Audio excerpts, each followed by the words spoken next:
Good morning, I'm MJ, and this is your ESPN of boxing. This is how to make boxing great again. Like, subscribe, comment.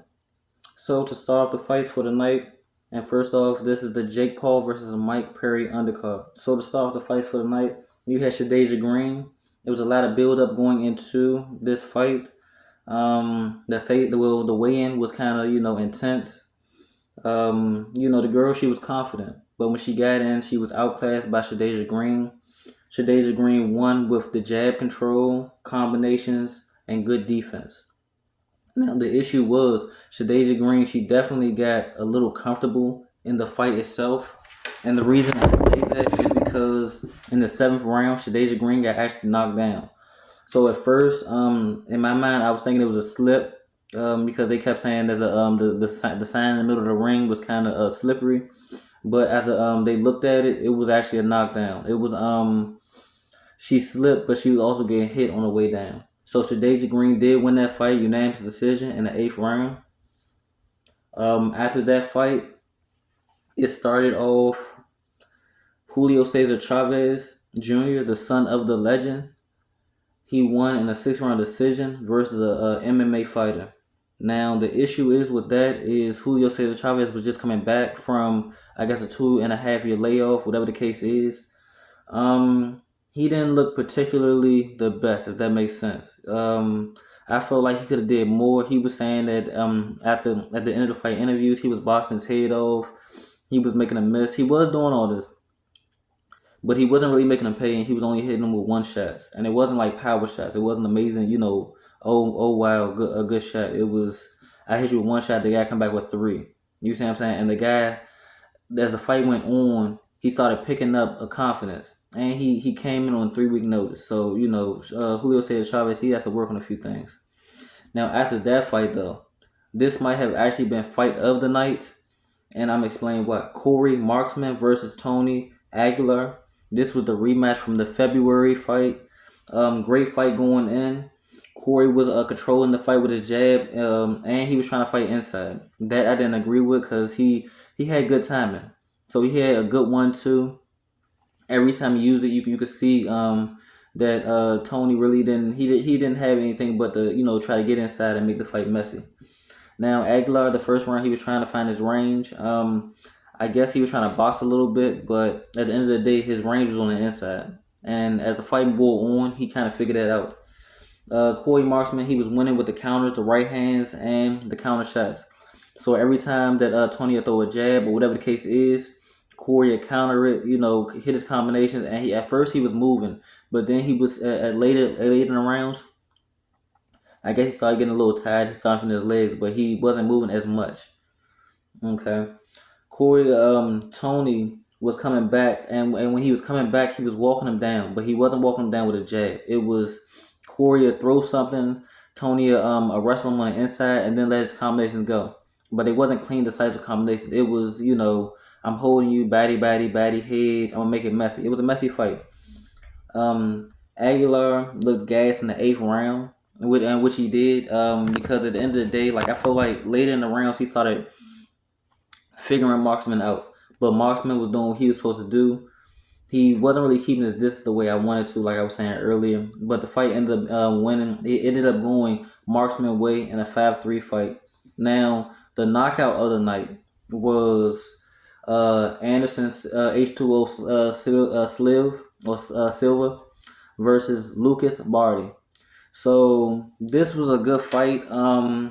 Anderson Silva won every round up until the point where he got knocked out, and he got knocked out cold. So people was saying this might be knockout of the year. I still think that it's Tank Davis versus Frank Martin because that was a way bigger fight, and the competition was way bigger. So to start off, Anderson H2O, we gonna call him H2O. H2O was using his jab and his feints. He was controlling the fight with his jab and his feints. The guy, we gonna call him Lucas because I can't pronounce his last name. Lucas couldn't figure out his timing and couldn't get inside. So every time he tried to do something, H2O would counter him, and it'd be a great counter. He was going to the body, going to the head. But the issue was, after he got comfortable, he started dropping because Lucas had a great overhand right. And so H2O started dropping his hand. He started coming in with the right hand down. Showing confidence. Now it works, but at the same time, you're in range of that right hand. So let's move along a little bit. The sixth round. The sixth round is where it all went down. It was sixth round, like 40 seconds left. H2O, he was in range. The hand was down. He was comfortable. He wasn't using his jab. You see what I'm saying? At first, he was using his jab. That's what was the difference in the fight. So he Lucas caught him with a right cross, left hook, and no exaggeration. It was a right cross. The first right cross is what shook H2O's brain. You could tell it shook him. His legs was a little unsteady. Then Lucas came back with another right cross. The other right cross put put him on notice. Like mentally, like you could tell his whole body stopped. Then the left hook was the finisher. So after that, it was a situation where like H2O, he was out on the ground. Like seriously, he was out. He was rigor mortis style. Like his body wasn't moving. Actually, it was twitching. It was twitching. It was something that happened in a corner where the ref sent the guy to the neutral corner. Then the guy got on the ropes because the fight was over. The ref tried to pull him off the ropes. Like I didn't understand that, but at the end of the day, Lucas, he showed that excuse me, he showed that H2O has a lot of issues that he has to work on, a lot of technical things. He got very comfortable. I always mentally said the guy Kid Austin would beat him easily. It's levels. You see what I'm saying? And he showed that he has to work. He's young, but he has to work. If I was him, I'd be trying to get my rematch back. Let's go to the next fight. So the next fight, Amanda Serrano. This is the co-main versus Morgan. We only really gotta say her name because I'm not gonna say she came to show for the check, but at the end of the day, first round she got dominated. Second round was a TKO. And it wasn't like she got dropped so many times. It was just she got outclassed. It's levels. That's what it is. It's levels. Jake Paul versus Mike Perry. This was a great fight, but at the end of the day, it was what I expected. Jake Paul knocked Mike Perry down in the first round. He was setting everything up with the baddie, jab to the baddie, cross to the head, jab to the head. At the end of the day, you can also tell that Mike Perry was weight classes smaller than Jake Paul because Jake Paul was hitting with a jab and he'll go jumping, moving. Mike Perry would go moving back like 2 steps. Jake Paul also knocked him down in the second round.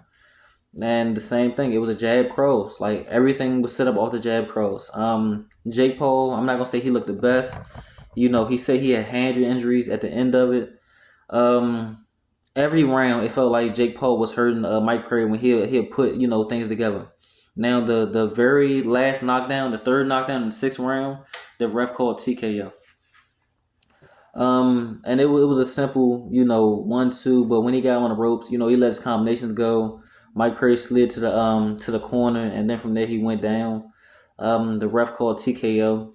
It was a good showing for Jake to show that he's improving, but at the end of the day, he's still going up and calling out the top guys.